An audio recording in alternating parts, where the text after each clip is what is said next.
a graduate student. So they're fish that originally came out from Devil's Hole. You can see they're just really tiny little guys. Yeah, very tiny. Very tiny. They don't get much bigger than that. And so we put them, you'll see that they're at two different temperatures. So we keep them at 28 degrees Celsius and 33 degrees Celsius. And the reason we do that is because Devil's Hole, the main pool there, well, what do you know about Devil's Hole? You've done some research on Devil's Hole, right? That it has this rock shelf where they lay eggs, and I heard about the pieces of carpet.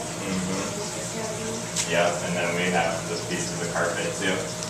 For some reason they really like the carpet. And is Devil's Hole, what's the temperature like there? Is it hot or cold? Do you remember? Very hot. Very hot. Yeah, something close to that. It can get that hot.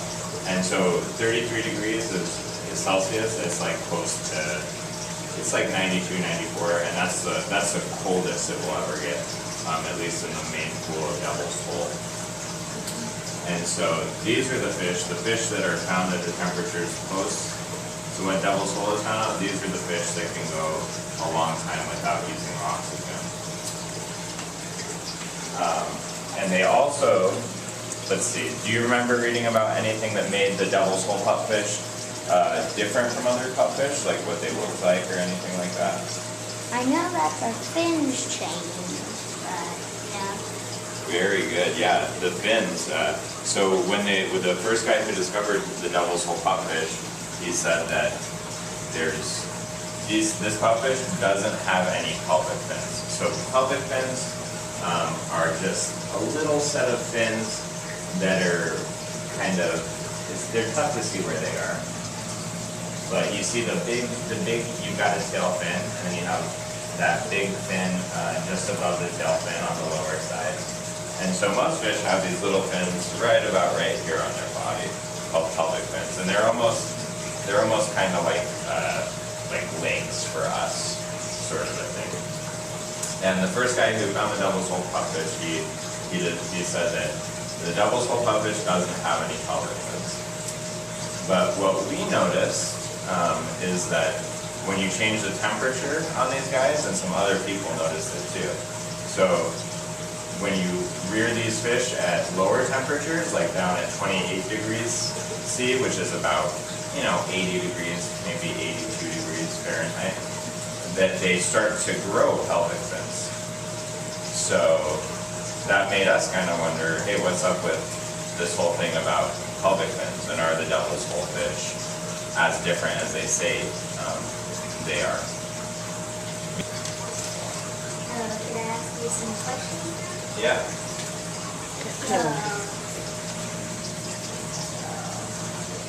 How did the pupfish become endangered?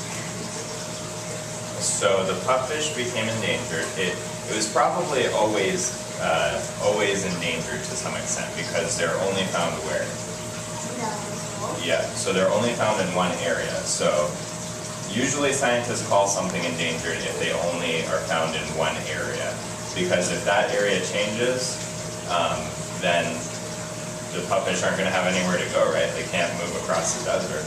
So they've probably always been endangered to some extent, but back in the 60s, ranchers started to pump groundwater, and that made the water level in Devil's Hole drop. And didn't the rock shelf be removed? Yeah, exactly. So the rock shelf, which is where the fish were breeding, started to show, and there started to not be water covering it. So the fish didn't have anywhere to lay eggs, and that's how they really started to become endangered.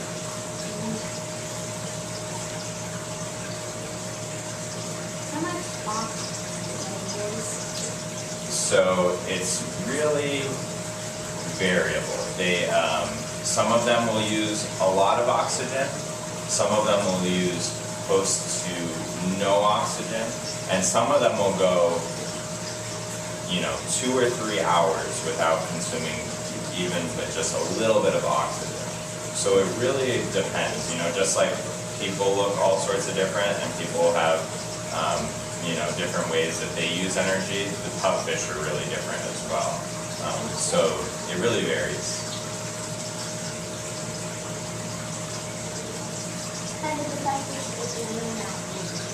How did the pupfish get to UNLV?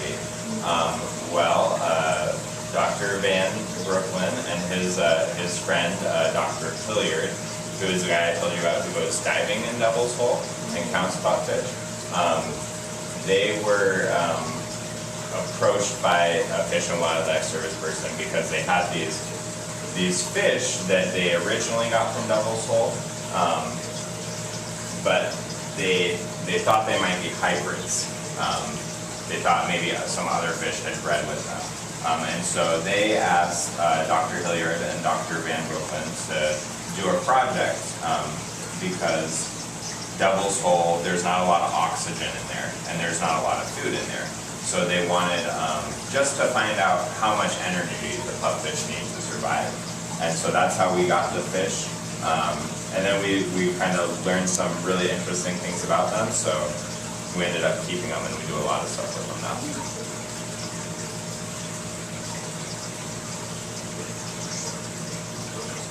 What do you feed in the pupfish? We just feed the pupfish just your standard fish food, and they seem to like that pretty well.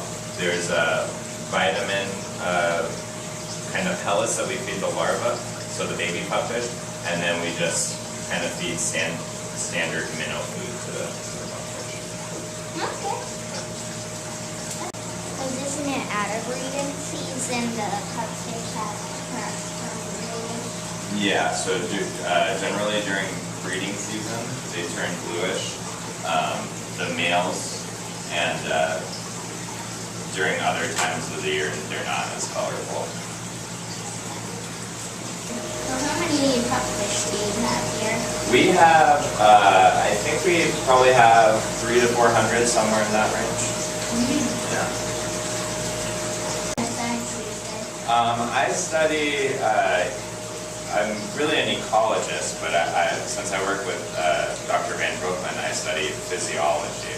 And that's just a fancy word for studying sort of the inner workings of an organism, like how much oxygen it's consuming, what is happening in its cells to help it survive. Goldfish will go the entire winter without consuming oxygen. And so you might ask, well, what's the difference between goldfish and pupfish? What's the big deal about pupfish? So goldfish do it because there's not oxygen in their environment. And when they're doing it, you probably couldn't tell the difference between a live fish and a dead fish because they're not using any energy at all. Whereas our pupfish, when they're not consuming oxygen, they're just fine. They're swimming around. We'll put them in a little exercise chamber where we make them where we make them sort of like a fish treadmill, and they do just fine even though they're not consuming oxygen. So these fish are like holding their breath, but still able to sprint. And when goldfish do it, they're just kind of sitting at the floor of their pond, almost dead. So we really don't know of another organism that does it in the same sort of way that the pupfish do. So can you see the little eggs in there? Yeah. They're small. Yeah, they're really small.